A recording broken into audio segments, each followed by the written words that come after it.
Put your helmets on because Marko's about to drop a bomb. Welcome back, guys, to Fog Racing. Yesterday we brought you the rumours in the paddock, or that Mclaren are a long way down the road, even from Ferrari. Well, turns out those rumours, they might have started themselves from Helmut Marko. So yeah, welcome back to the channel.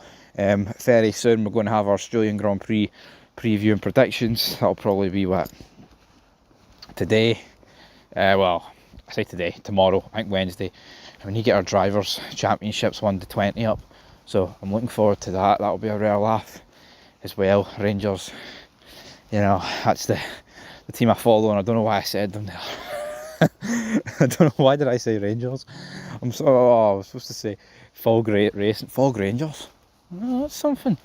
So some people think it might be, but let's get to Helmut Marko, sorry. So yeah, if you don't want to hear me talk about football, then you stick here right on racing. But if you like football, cheeky wee plug, the Big Stevie Cool 1872, and also Fog Football. It'll be a rare laugh. I suggest you go over there. Anyway, back to the task at hand. Helmut Marko. He basically says that he believes that McLaren were sandbagging during pre-season testing. And you know what? We haven't really seen teams sandbag during testing probably since the Mercedes era. The Mercedes era where, it was like 2015, 16, and those kind of years where it was like, oh, Mercedes don't look that good, Ferrari look like they've got all the pace, and then it comes to the actual races and it's like, yep, they don't have all the pace because Mercedes are absolutely dominating. So it's been a long time since any form of sandbagging. And why the team sandbag? Well, it's just to mask their true pace.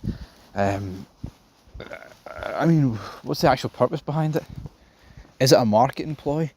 I mean, you could say that, but could it just be a case of, well, if we come out in pre-season testing and look 1 second faster than the rest of the teams might, demand upgrades faster, then that'll be a problem, big problem. And I think that might genuinely be a possibility. Like, if we knew for a fact that McLaren's testing times were a second faster, and everyone truly believed that, then maybe the likes of Ferrari, Mercedes and Red Bull would be like, well, fuck, we need to give this our all. And they would start, producing upgrades out their arse and, getting closer to them. But obviously if things, it's so close and competitive, maybe there's no real rush. But also when you factor in the fact that 2026 is around the corner, folks, there's no actual real guarantee that any of these teams are I mean, honestly, I don't want to burst everyone's bubble because we are kind of looking forward to an exciting season of Formula 1.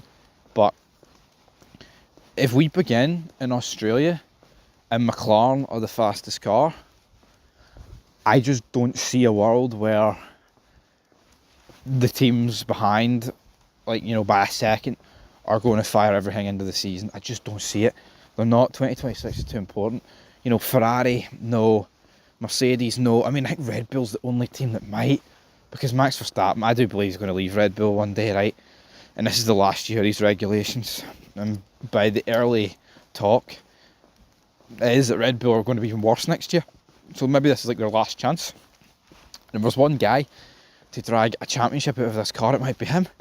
But then at the same time, a lot of people are discrediting Max, almost writing him off. And I'm not going to write him off.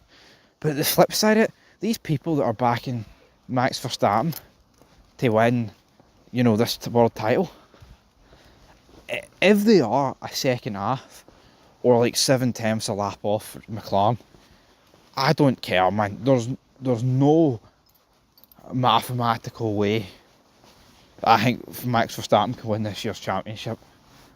You know what I mean? And it's almost a different mindset. For last year, he had the gap to protect. See, going into this season, right, and you get after the first 4 or 5 rounds, and Max Verstappen is 47 points off Lando Norris, and the car's way slower than the McLaren.